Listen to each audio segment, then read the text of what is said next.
I was driving by and I thought, wow, that looks like an awesome place for a video. I've done some testing of my CB, Breaker 19. This is Red Dragon 333, do you copy?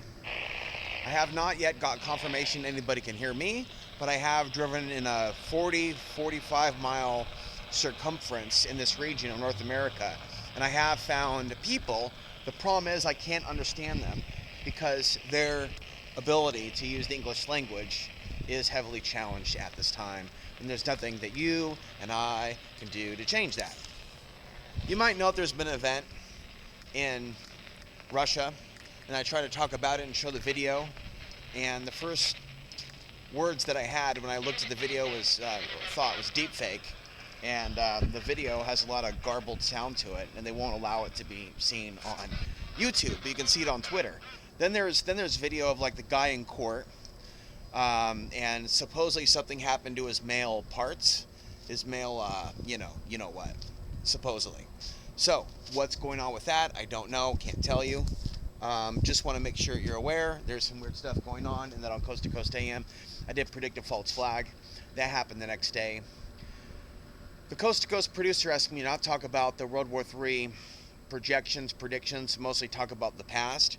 It doesn't sound totally fair when Joel Skousen of World Affairs Brief can, from a Trump supporting perspective, warn about it, and from a left perspective, there are people that have been on Coast to Coast that have talked about Russian war crimes in Ukraine, believe it or not. So it seems like maybe they play both sides because their politics, although it mostly leans right, their audience is left and right. It's across America and the world. So, you know, to keep listeners, they play into what they think the listeners want to hear. They play both sides, maybe a little bit, you know, just a little bit. What feels appropriate for them. But somebody made the decision to pull me. Somebody, could have been George himself, but it's in the past. Just thought you should know. So, get prepared. 55-gallon drum, water. Check out Azure Standard if you're on their route. If you have a favorite survival company that you want to email me, and if you even think that there is something that I should be promoting as far as certain products that are really good for the money, like I said a couple months ago, conscious prepping. What would you do for $1,000? With $1,000, what would you do to get prepared? What would you advise me to do as far as with my two 150 watt inverters as far as batteries? Do you think golf cart batteries is satisfactory, or do you think that I should be purchasing something that costs maybe a few $100s that I can plug in for now to the grid and have it as a backup power, even if it's not solar? And how about something that will take solar panels but can also take grid power? Can any of you assist me with a quality prep purchase, something that can also be mobile? So I throw my panels in, the battery pack in, so the panels to go with the battery pack. Is there something like high tech? And we'll see if I can afford it in the future. And I'll be doing news reports, but I won't be doing news every day. I've been doing news weekly for the TV show. For Access TV, I'll be going through like 20, 30 news. I'll be increasing the amount of news and decreasing the amount of personal rants and life stories. I've got a lot out of my system in the last 6 or 7 months, and my main project, next project, as far as a literary project, is the paperback. I'm going to tell my life story and stories you've never heard before. It's only going to be in paperback.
What you're looking at is the alternative to listening to 528 hertz on YouTube and looking at the screen.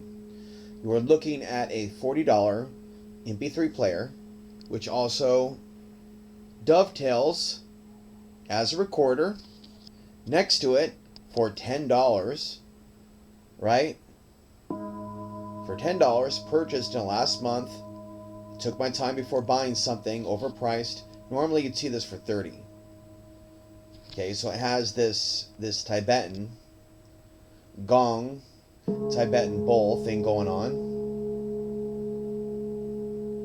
And so this would be ideal for doing meditation. And the idea behind this is so that the waves, the magnetism of sound, so that it clears your environment, and so it's healing to your heart and your body as it hits your skin. It's not just about having headphones and listening, but listening to speakers.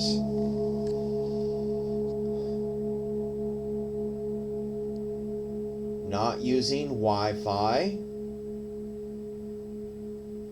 So I'm going to be providing fresh consciousness tips for you.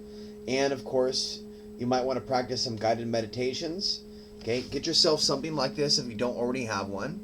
Okay, I'm not going to chastise you if you're going to use a cell phone. I'm just not going to promote or endorse or co-sign that. You can do what you want. I'm going to continue to advocate that people get outside that box. Okay, train yourself for off-grid living. All this technology you can have off-grid as long as the chips don't fry. And with Faraday cages and burying stuff underground, like I said in an earlier video, some of you should probably get my very best stuff and bury it in the ground so that it's going to stick around in 50 years or 100 years.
I just cleaned your cotton picking radio up here just like a duck bucket giving a baby a bath with wet wipes. Hello, Uncle BB, your nephew is getting on down.